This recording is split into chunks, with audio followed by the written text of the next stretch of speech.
Oke, halo, assalamualaikum warahmatullahi wabarakatuh. Sebenarnya udah lama pengen bikin konten mengenai alumni ekonomi pembangunan ya. Kadang orang masih belum familiar dengan apa itu ekonomi pembangunan. Nah, yang saya coba kali ini, beliau adalah suami saya, namanya Bapak Ahmad Hudzaifah.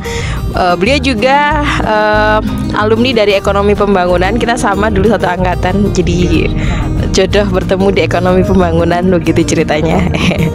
Oke, sambil nyetir ini kita mau simulasi tes IELTS gitu ceritanya. Kita ngobrol-ngobrol sejenak mengenai ngobrol santai ya mengenai ekonomi pembangunan gitu ya. Ini wajahnya. Dia lagi sekarang aktif di Universitas Internasional Semen Indonesia. Oke.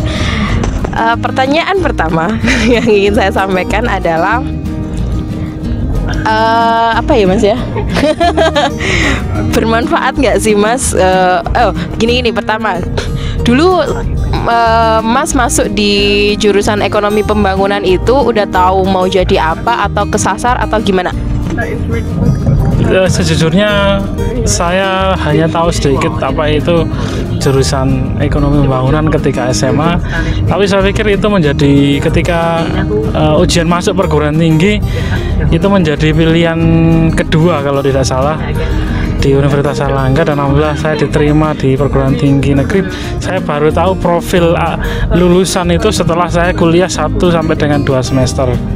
Jadi memang yang banyak diketahui oleh anak-anak SMA itu adalah jurusan manajemen ataupun akuntansi kalau dulu. Kalau sekarang mungkin ada jurusan ekonomi syariah, orang anak-anak SMA lebih banyak tahu juga tentang jurusan itu daripada jurusan ekonomi pembangunan. Memang dulu bisa memilih jurusan ekonomi pembangunan itu disarankan siapa atau iseng-iseng berhadiah?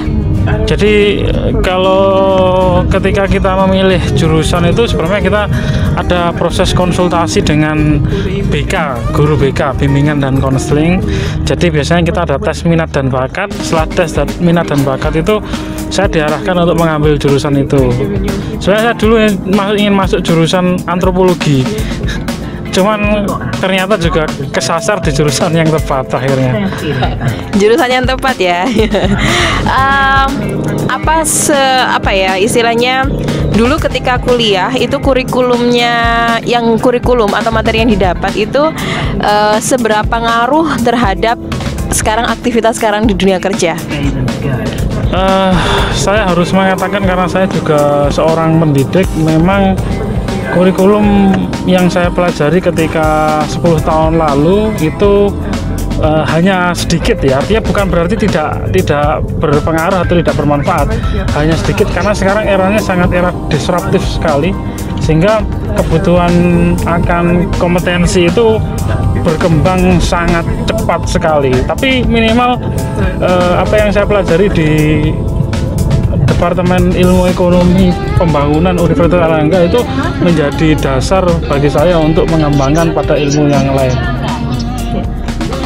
Oke, mungkin apa ya, terkait dengan biasanya ekonomi pembangunan UNER itu kan terkenal dengan metode kuantitatifnya ya, kayak ekonometrika kayak gitu ya.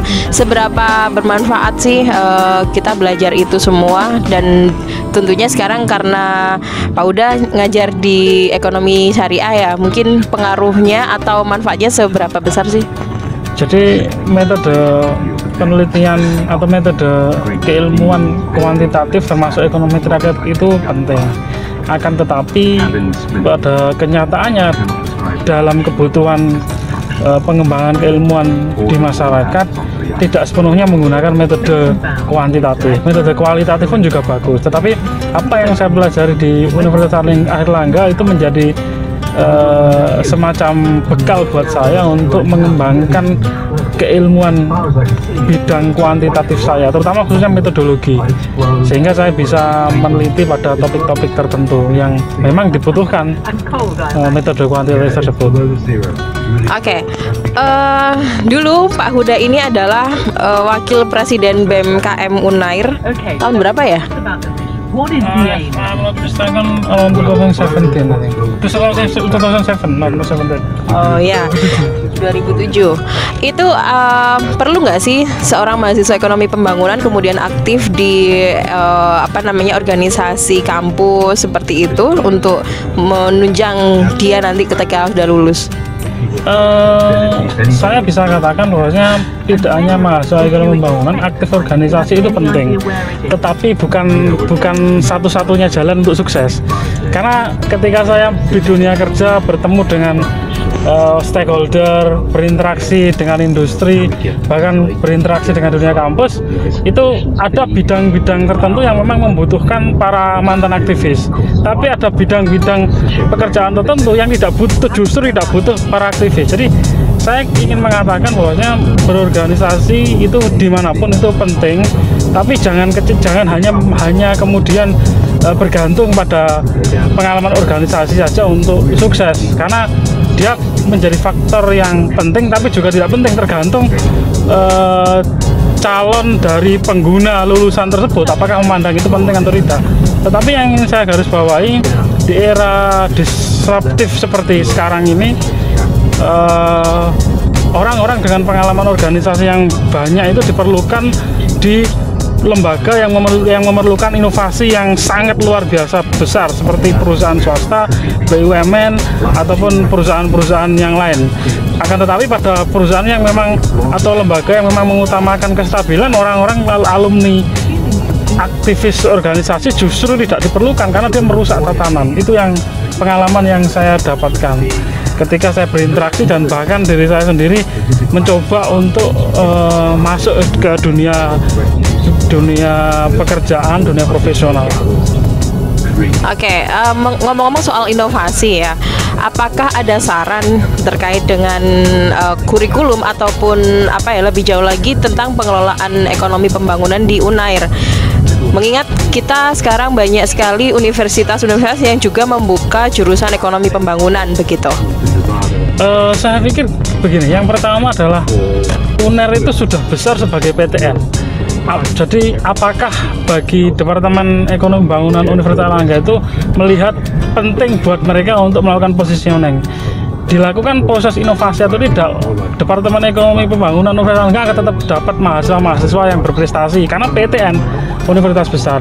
Tetapi kalau kita mau berbicara untuk kebaikan bersama, fokus dan juga branding, maka harus ada positioning. Contohnya adalah spesialisasi apa yang kemudian dikembangkan oleh penelitian dosen, penelitian mahasiswa dan sebagainya kan gitu kan. Itu menjadi poin yang sangat penting. Tetap penting, tetapi urgensinya itu kembali lagi untuk apa? Tetapi saya melihat sebagai mantan alumni kurikulum ekonomi pembangunan Universitas Airlangga itu tidak begitu melihat fokus pada bidang tertentu, ini ke arah mana dan sebagainya tidak ada, dan kemudian terlalu makro juga, padahal kebutuhan seorang analis ekonomi itu juga tidak harus makro, bahkan di level-level daerah, di level-level kabupaten kota itu juga diperlukan analisa-analisa ekonomi yang mana itu harusnya juga menjadi target lulusan gitu kan bagi program studi atau Departemen Ekonomi Pembangunan atau ilmu ekonomi di Universitas Airlangga. Oke. Mau tanya apa lagi ya? Kadang stuck. Mungkin kalau kalian mau tanya-tanya, saya akan coba cari-cari alumni lain gitu ya. Nggak hanya kita yang profilnya dosen kayak gitu. Mungkin dari perbankan atau pengusaha atau bahkan seniman, saya akan coba menginterview mereka bagaimana sih tipsnya biar sukses juga menjadi alumni ekonomi pembangunan di Universitas Airlangga. Oke, thank you. Mungkin kita sambung lagi di video-video mendatang. Semoga bermanfaat. Assalamualaikum warahmatullahi wabarakatuh.